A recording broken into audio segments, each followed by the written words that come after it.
So this is part of the video that probably no one else would show you. Was not expecting that. Now I'm really in limp mode. This bit is flat out. It's so dark in here. Well, that's it, folks.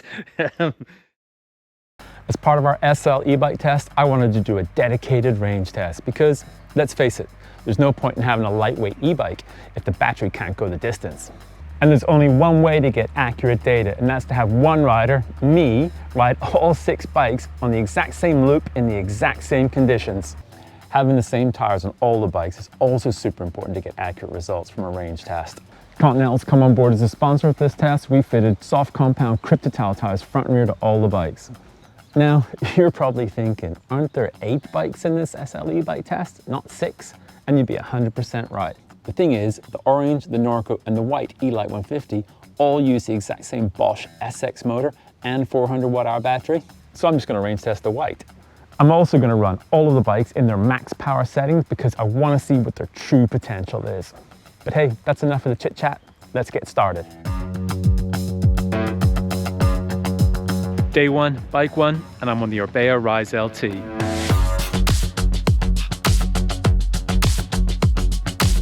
That's the first climb done. Just dropping in, first bit of single track. Let's see how many runs we can get out of this bike. Whoa, drifting. Conditions are perfect. Okay, so that's trail number 2 done. Currently at 221 meters of elevation descending, so that's 2 trails. I'm hoping to get at least 7 out of this bike. Let's see what happens.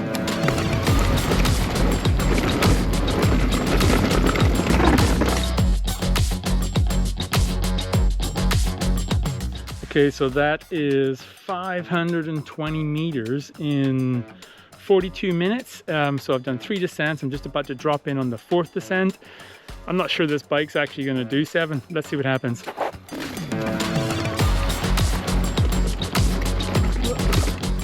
So I should have mentioned that we just hit the 1 hour mark and 690 meters in ascending. This bit is flat out. 1/3 up the 6th climb, and the red light on the controllers just come on. That's a battery warning indicator light telling me that I'm going to run out of juice. Now, I don't know when. Maybe I'll make it up this climb. Maybe there'll be a little bit more in it, and we've got to see what happens. Okay, so I'm actually pretty nervous now because I'm not sure I can make it up this climb without the assistance. So if the motor cuts out, I'll probably just turn it around and roll back down.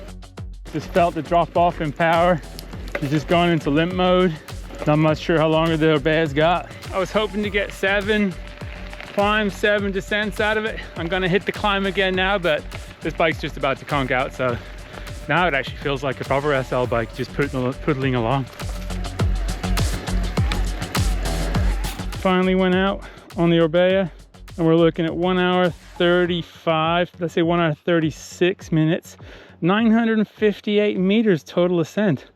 That's pretty good distance, 23.68 kilometers. What that actually means in real terms is that I did 6 full climbs, 6 full descents, and then I did a 3/4 of the final climb. So I'll do 6 3/4 descents, which I kind of guesstimated 7. So I'm pretty happy with that.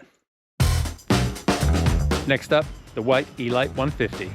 Okay, so round 2, bike 2. Let's get the Garmin started. Right, let's roll.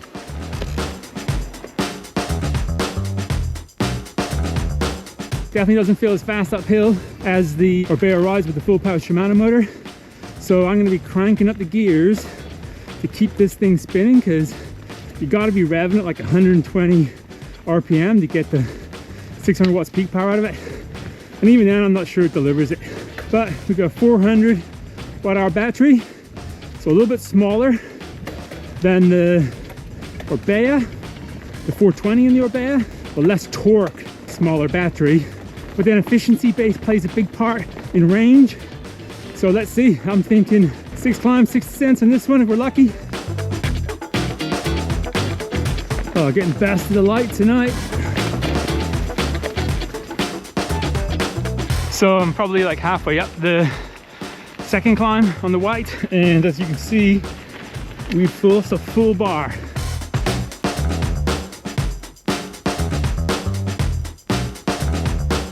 It's pretty dark in here, but let's see how it goes.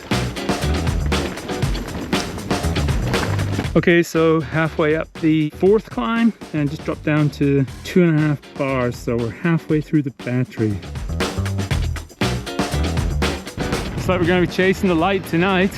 I've only got 2 bars left, so I reckon I'll be done in another 20 minutes. Hopefully it won't be dark. So 7 was really ambitious. Might just get 6 if I'm lucky. What an evening to be out though. Amazing.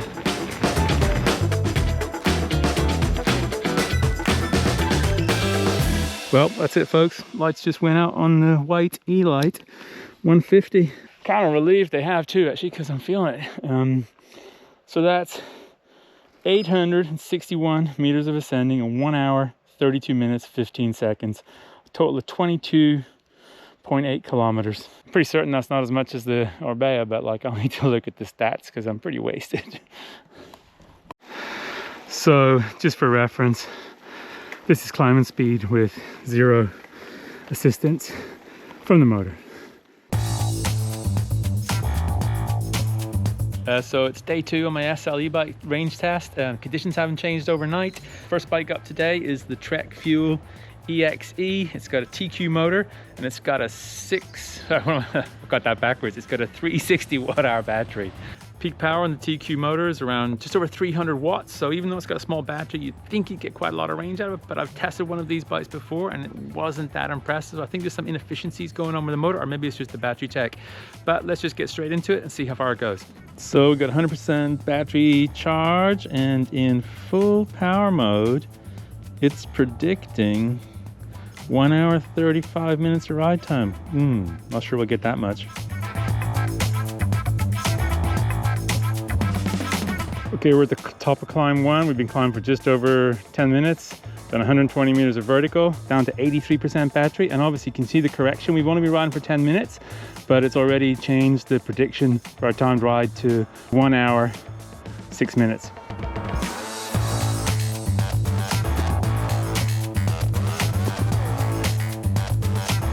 I'm predicting 5.5 laps.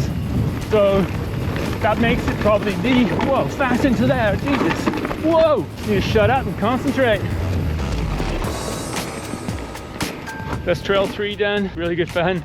Still on 51% battery, and now for the technical climb, I think that's really gonna eat into the juice on this bike. Working pretty hard to get up here. Got my nose forward on the stem. Trying to keep my weight forward. It feels much more like a normal bike.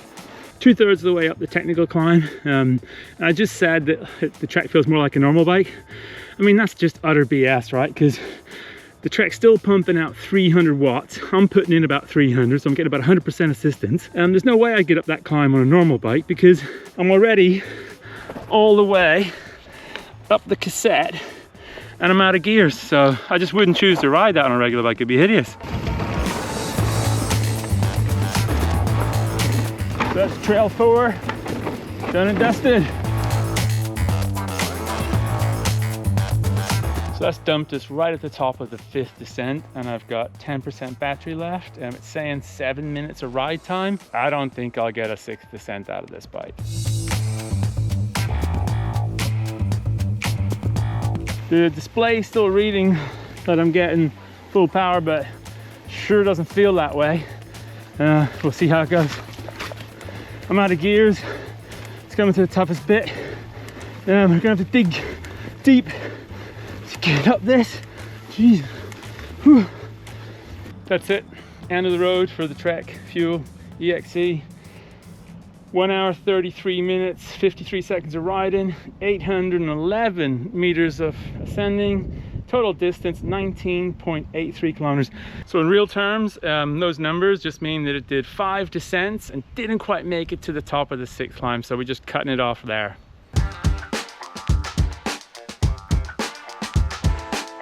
Day 2, bike 2, turbo Levo SL 1.2. So the 1.2 motor's got 50 Newton meters torque and 320 watts peak power, so pretty comparable to the TQ on the Trek that I just rode. The big difference here is you've only got a 320 watt hour battery. Now I looked up my notes from when I tested the original SL, like the 1.1 motor, and I got 924 meters of elevation on it, and there's no way I'm gonna get it out of this bike. So I'm thinking 5 runs max.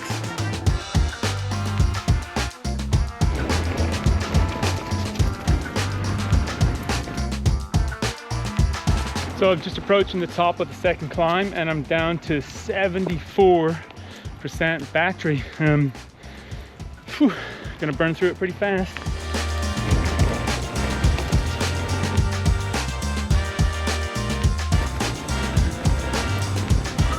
Looks like the Specialized is gonna be able to do a power hour. It doesn't seem to be running down as quickly as I thought it was gonna run down.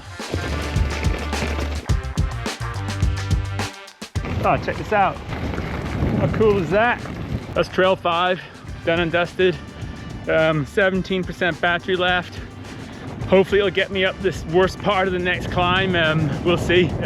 Might actually get 6 runs out of this bike. We're fast approaching where the Trek cut out, and I've got 7% left on the Specialized. So there's this little steep switch back here. It was final nail in the coffin for the Trek.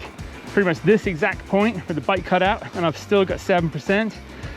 So the Specialized is going to outperform the Trek, even though it's got a smaller battery and feels more pokey. So maybe this bike's just super efficient, or the TQ motor or the battery system's not as efficient. Trail number 6, so descent number 6, totally underestimated the Specialized. It's still got 5% battery. I'm in limp mode, but it's gonna get me there, and I'm gonna get another run in, so can't complain about that. That's where the numbers don't always tell you everything you need to know. You can kind of look at stats all day long on bikes, but you would have assumed that the Trek with the 360 watt hour battery would have better range than the Specialized with the 320 watt hour battery. But as you can see, same trails, same conditions, same day, same rider. Oh no, it's just gone to 3%, and I wasn't actually in limp mode. Now I'm really in limp mode. Hold on, no, it's not limp mode. It says I've got 3% left, but she's just conked out. Perfectly silent. Well, that's it. Let's have a look. 1 hour, 38 minutes of riding, 845 meters of climbing, and 22.33 kilometers. Not bad for the lightest bike in test. So this is part of the video that probably no one else would show you. I'm pretty wasted. I've done almost 90 kilometers off-road, like high quality trails in the last 2 days. Nearly 4,000 meters of descending. And Specialized is out of juice, as you know. And even though the motor's not got a ton of resistance in it, I'm just too tired to pedal through that extra bit of work. So I'm just pushing my 8 grand e-bike up the hill.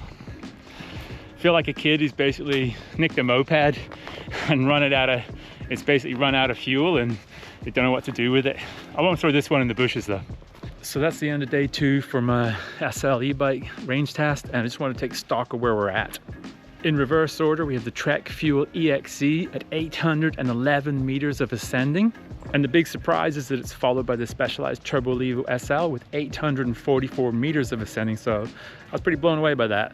Next up is the Whyte E-Lyte 150 with 861 meters of climbing. But the bike that get the most range in the last 2 days is the Orbea Rise LT. With a full power motor and a 420 watt hour battery, it managed to do 955 meters of climbing. That's impressive for a bike that's basically got full beans on all the climbs. But tomorrow's another day, so let's wait to see what happens. And if it's anything like as good as the last 2 days, it'll be amazing. Day 3 on our SL e-bike range test. It's not as sunny today, but the conditions haven't changed overnight, so it should still be everything the same as yesterday. First bike up today is the Cruz Heckler SL. It's got the Fazua Ride 60 motor and a 430 watt hour battery. Now the last time I tested I range tested Fazua motor, was on a Pivot Shuttle SL, and it did 1,080 meters of climbing. So if the Santa Cruz can match that, that'll put it into pole position. Let's go. Now I'm not sure if you can see the display on the top tube in my GoPro. It might not be wide enough, but it's pretty dark in the woods here. But the display is dazzlingly bright. It'd be really nice to be able to turn that down a bit. Just approaching the top of the second climb. It's literally just lost one bar or one dot on this bike. So we're down to 80% battery just as we set into descent number 2.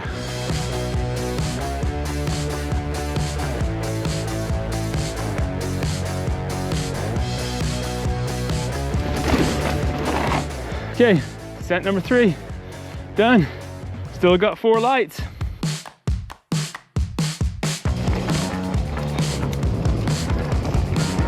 Trail number 4, complete. Still got 3 bars. I'm at the top of descent number 6 on the Santa Cruz Heckler SL. So I should give you a little update on the Garmin. 846 meters of vertical and 20.94 kilometers of riding. Now you're probably sick seeing this bit of single track, but I sure as hell ain't tired of riding it.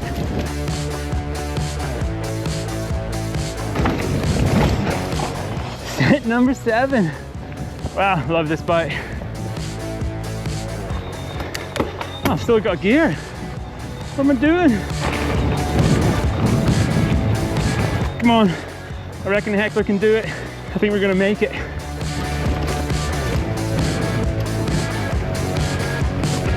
That's it. Lights out. Well, not lights out. Flashing white light. Motor's just cut out. And I have to say, I was in limp mode then. I was thinking, I wasn't even sure if it was giving me any assistance. It was just making noise.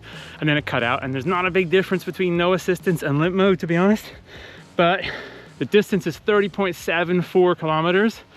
Average speed 13.2, 1,203 meters of vertical. Wow, that smokes all of the other SL, smokes all the other genuine SL bikes in this test. So that just leaves the Cannondale with a 600 watt hour battery. I mean, at full speed, it might struggle to top that. Let's find out.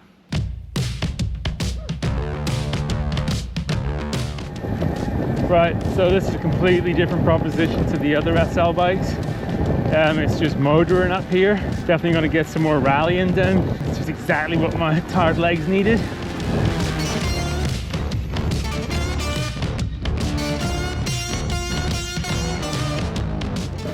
Cannondale feels pretty smooth up over these rocks. Kind of like on this bit of single track, but you might be able to hear, but the batteries feels like it's loose inside the down tube. So it rattles like crazy, which is really annoying basically when you're going over bumps. Not what you expect on an 8 grand bike, right?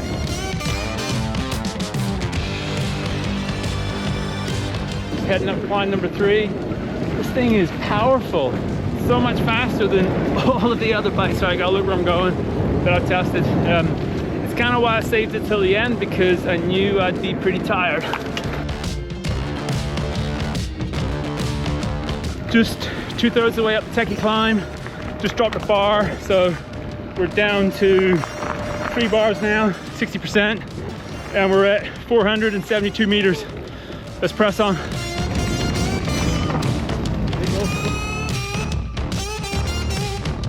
It's pretty dark in here, you probably can't see anything, but can you hear the cranks? I hope it's the cranks. I really hope it's not the motor. I mean, the battery's clanging around inside the down tube. The motor sounds like that. Oh god. It's so dark in here.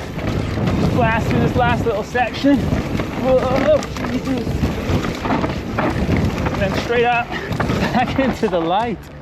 Whew.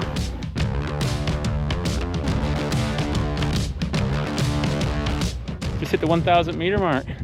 So that puts the Cannondale Moterra SL into 2nd position behind the Santa Cruz Heckler SL, and in front of the Orbea Rise LT.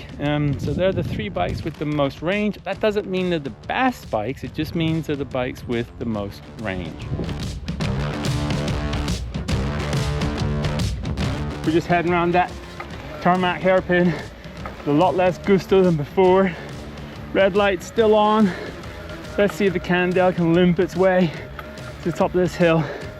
So close. Just got to get around this corner. It levels out, and that road takes us all the way across to the 8th and definitely final descent on the Cannondale. Well, Cannondale totally fooled me. I'm still out. It's pitch black almost. All you can probably see is the display. I'm on this little bit of single track. Still got a little bit of energy from the motor. Kind of feels like a mid-powered e-bike now. Got my phone torch out because I couldn't see where the hell I was going. It is so dark in here. Well, that's it, folks. The Cannondale has finally cut out. I'm here in the woods in the dark with my phone for a torch. Okay, so 1,215 meters of ascending in 2 hours 10 minutes, 35.82 kilometers of riding. Impressive, right? I can't remember if that's a little bit more or a little bit less than the Fazua. It's pretty close. I'm gonna go back, I'm gonna have a cider, and then I'll look at the numbers. So that cider I'd been thinking about all day during the range test tasted so good that one led to another and then another. And to be frank, after 3 days of riding and up to 160 kilometers of trail with almost 8,000 meters ascending, I was aching all over and was in no state to record a video, let alone look at the data. So I'm back in the studio with a clear head and a haircut. Let's dive into the numbers. But before we look at the scores and the doors, I should point out that doing a range test is by no means an exact science. The route you choose affects the results, and all of the bikes have different peak power, torque, and battery capacities. So it's impossible to make it a completely level playing field. But thankfully, the conditions were consistent, and because we had the same Continental tires on all the bikes, the playing field was as level as it possibly could be. Now for the moment of truth, let's take a look at the actual numbers. The bike with the least amount of range was the Trek Fuel EXe. The TQ motor with a 360 watt-hour battery only managed to eke out 811 meters of vertical, and at a pretty slow pace. So you're either going to want a range extender or you're going to want a second battery with that bike. Next is a specialized turbo Levo SL with 844 meters of vertical, so slightly more, but you've got to remember that's from a 320 watt-hour battery, which is easily the smallest in test, and it's also why it was the lightest bike in test. Now for the 3 Bosch SX bikes. We only range tested the Whyte E-Lyte 150, but its 861 meters of vertical will translate perfectly to the Norco Fluid VLT and the Orange Phase Evo, as all 3 bikes share the same motor and 400 watt-hour battery. For me, the most impressive result from the test was that the Orbea Rise LT with a full power Shimano EP801 motor managed to squeeze 955 meters of vertical out of that 420 watt-hour battery. Impressive, right? So you're easily going to get an extra lap in on that bike. Now, from the last range test that I did, I knew that the Fazua Ride 60 system with the 430 watt-hour battery delivered impressive results, but I was not expecting 1,202 meters of vertical out of a single charge on the Santa Cruz Heckler SL. Mind-blowing, right? But it still wasn't even the bike that went the furthest in test. Now, I totally underestimated the Cannondale Moterra SL. I assumed that with the full power motor, it would rip through its 600 watt-hour battery in no time, but it managed 1,215 meters of vertical and at a blistering pace. In fact, you saw that the sun set long before the lights went out on the Cannondale. So the Santa Cruz and the Cannondale offered almost 50% more range than the other SL e-bikes in this test. I mean, that's staggering, right? But just like the weigh-in video that I did, that doesn't mean the bike that went the furthest was the best bike. To find out which bike we preferred the most and why, you're going to need to watch our full 2024 SL e-bike of the year video. So no spoilers in the comments, please.